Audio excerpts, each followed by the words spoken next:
কানাডায় ট্রুডোর যুগের অবসান ঘটিয়ে নতুন প্রধানমন্ত্রী হিসেবে মসনদে বসছেন মার্ক কার্নি। শুক্রবার গভর্নর জেনারেল মেরি সাইমনের উপস্থিতিতে আনুষ্ঠানিকভাবে শপথ নেন কার্নি। অনুষ্ঠানে অন্যান্য বিশিষ্ট ব্যক্তিদের পাশাপাশি উপস্থিত ছিলেন রাজা চার্লসের ব্যক্তিগত প্রতিনিধি সাইমন। শপথের পর গভর্নর জেনারেলের সঙ্গে হাত মেলান কার্নি। পরে তারা ফটো সেশনে অংশ নেন।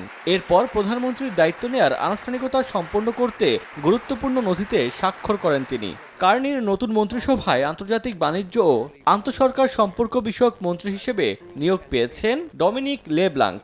অর্থমন্ত্রী হিসেবে নিযুক্ত হয়েছেন ফ্রাঁসোয়া ফিলিপ শ্যাম্পেইন। এছাড়া সাবেক অর্থমন্ত্রী ক্রিস্টিয়া ফ্রিল্যান্ড এখন পরিবহন ও অভ্যন্তরীণ বাণিজ্য মন্ত্রণালয়ের দায়িত্ব গ্রহণ করেছেন। শপথ গ্রহণ অনুষ্ঠানের পর সাংবাদিকদের সঙ্গে সাক্ষাৎকারে অভ্যন্তরীণ এবং কূটনৈতিক বিভিন্ন বিষয়ে প্রশ্নের জবাব দেন কার্নি। তিনি বলেন, যুক্তরাষ্ট্রের সঙ্গে বাণিজ্য যুদ্ধ মোকাবিলা করতে প্রস্তুতি নিচ্ছে তার প্রশাসন।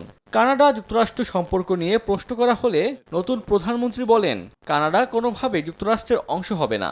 মার্কো রুবিও ৫১তম অঙ্গরাজ্য বিষয়ক মন্তব্যকে পাগলামি বলেও আখ্যা দেন কার্নি। তবে বিভিন্ন কূটনৈতিক বিষয়ে সমঝোতায় আসতে মার্কিন প্রেসিডেন্ট ডোনাল্ড ট্রাম্পের সঙ্গে আলোচনায় বসার ইচ্ছা প্রকাশ করেছেন নতুন প্রধানমন্ত্রী। ওমর ফারুক, সময় সংবাদ।